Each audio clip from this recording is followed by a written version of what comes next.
ये है दिल्ली दर्पण।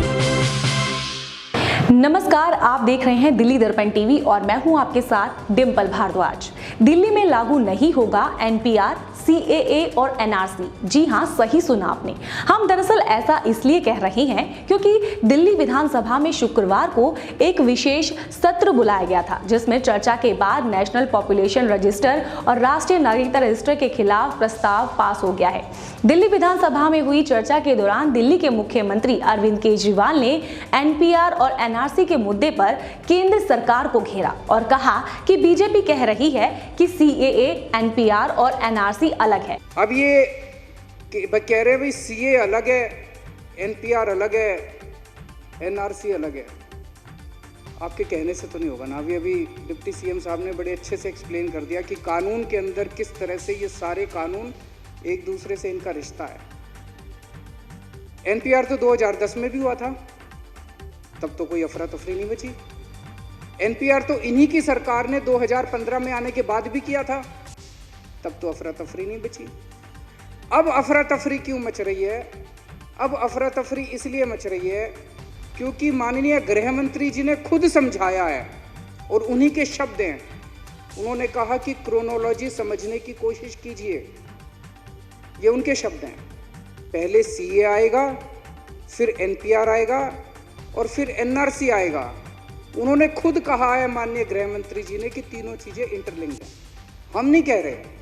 मैं आज एक एक शब्द वो बोलूंगा जो केंद्र सरकार की किसी ना किसी अथॉरिटी ने कही या कानून में लिखी हुई है। अब लोगों के अंदर चिंता इसलिए है कि इस पिछले 5 साल के दौरान लोगों ने आसाम के अंदर डिटेंशन सेंटर में क्या हुआ। आसाम में एनआरसी हुआ।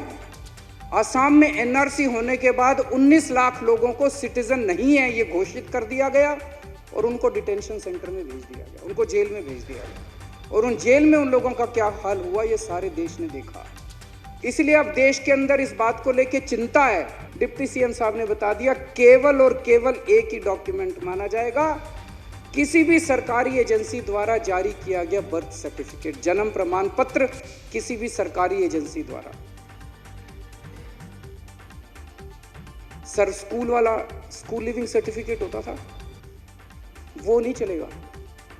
म्यूनिसिपैलिटी का चलेगा या पंचायत का चलेगा, इसके अलावा कोई नहीं चलेगा।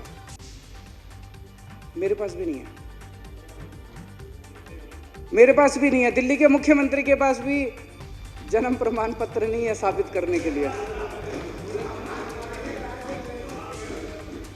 मैंने आज सवेरे अपनी बीवी से पूछा, मेरी बीवी के पास भी नहीं है, मेरे माँ बाप के पास भी नहीं है।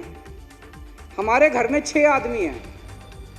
मैं, मेरी धर्मपत्नी, मेरे माता पिता और मेरे दोनों बच्चे। बच्चों के हैं, बच्चे दिल्ली में पैदा हुए थे, अस्पताल में पैदा हुए थे, म्यूनिसिपैलिटी का सर्टिफिकेट है उनका। बाकी चारों के पास नहीं है हमारे पास वो सर्टिफिकेट जो ये मांग रहे हैं। तो क्या दिल्ली के मुख्यमंत्री के पूरे परिवार को डिटेंशन सेंटर में भेज दिया जाएगा?